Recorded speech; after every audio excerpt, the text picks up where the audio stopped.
Biographie non autorisée. Bonjour Monsieur Banon. Alors, non autorisé, évidemment pour Jésus, c'est pas facile de lui demander si vous pouviez faire la biographie. Oui, non, c'est pas Jésus qui m'a voilà. donné son autorisation.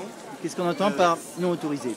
Je me suis concentré à raconter une vie de Jésus appuyée uniquement sur ce qu'on appelait jadis les évangiles étrangers, c'est-à-dire des récits de la vie de Jésus qui émanaient de communautés chrétiennes qui étaient hors de Rome, c'est-à-dire en Syrie, en Judée, en Galilée, en Grèce, en Égypte.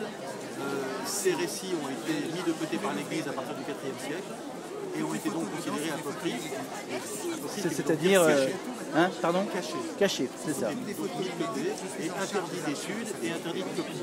Pour quelle raison? Parce que ça risquait de bouleverser la religion, ça risquait de... On n'en était pas encore à une logique de dogme. Le dogme s'est construit au fur et à mesure après, mais je pense qu'on était d'abord dans une logique de recentrement du culte sur Rome. Et on voulait que, en tout cas, les évangiles émanant d'autres sociétés, d'autres cultures, s'adaptent ou ne soient pas étudiés. Ensuite, bien sûr, ils ont été considérés une rupture. Mais en réalité, beaucoup du christianisme est né de ces évangiles apocryphes. Par exemple, la naissance de Marie par sa mère Anne, qui selon les apocryphes était stérile, c'est assez étonnant. Bien sûr, a mené à l'Immaculée Conception au XIXe siècle. Le bœuf et l'âne dans la crèche, c'est apocryphe. Le palmier dattier qui se penche pour nourrir Joseph et Marie, c'est apocryphe. Voilà. Donc ces textes-là ont influencé parce qu'ils ne sont pas en contradiction du tout avec les évangiles canoniques. Simplement, ils racontent l'histoire totalement différemment. Et ils répondent à des questions auxquelles ne répondent pas les évangiles officiels. Mais ça peut être aussi, disons, un problème de conscience pour les croyants aussi, quand vous leur dites que les textes apocryphes qui étaient interdits. Pour les catholiques qui ont décidé de ne réfléchir que par le dogme, c'est-à-dire par les évangiles canoniques, oui, ça peut poser éventuellement un problème de conscience. Mais en réalité, tous ceux que j'ai rencontrés, les débats que j'ai fait avec les prêtres, entre autres, ont toujours été des débats extrêmement enrichissants. Et n'oublions pas que beaucoup de ces textes apocryphes sont reconnus par les églises orthodoxes, par les églises arméniennes, par les orthodoxes grecs, voilà, donc, et par les coptes par exemple, donc pas tous, mais certains. Donc ce ne sont pas des textes qui sont en rupture ou en opposition avec le récit du christianisme, c'est simplement un autre éclairage et des réponses aux questions qui se posaient. Par exemple, qu'est-ce qu'a fait Jésus de 2 ans à 30 ans? C'est ça. Donc son enfance, eh bien, les apocryphes racontent l'enfance. Est-ce que Joseph voulait vraiment avoir une relation charnelle? Non, une relation tout court avec Marie. Est-ce qu'il voulait vraiment en avoir la responsabilité? Mais les apocryphes disent non, il voulait surtout pas se mêler de tout ça. Qu'est-ce qu'il voulait faire? Il ne voulait pas. Et il y a donc eu un tirage au sort pour savoir qui allait avoir la charge de Marie. Et donc ce sera Joseph qui sera tiré au sort. Mais lui, au départ, il est contre.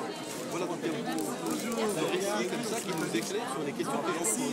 Mais pourquoi la religion est toujours liée comme ça à des censures? Quand on voit le film Le Nom de la Rose, par exemple, la censure de la lecture, c'est quand même grave. Ou alors c'est pour sauver l'homme?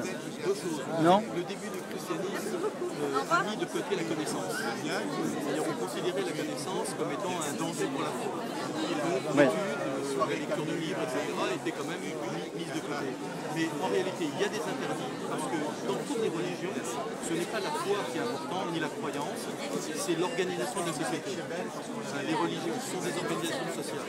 Donc à partir du moment où il y a organisation sociale... Donc des garde-fous un peu, des garde-fous. Oui, ça structure la société. D'ailleurs, nous, aujourd'hui, que des personnes se disent catholiques ou pas catholiques, judéo-chrétiennes ou pas, nous vivons dans un monde dont les structures sont judéo-chrétiennes.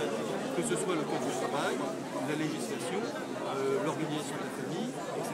Nous sommes dans cette logique. Ouais. Comment se fait-il qu'il y a des pays, enfin des îles, maintenant je pense à l'île de la Réunion, où je connais bien, j'ai vécu, où il y a énormément de religions qui se côtoient, où il n'y a aucun problème, et d'autres pays où en fin de compte, il y a beaucoup moins de proximité, si j'ose dire, et il y a des soucis.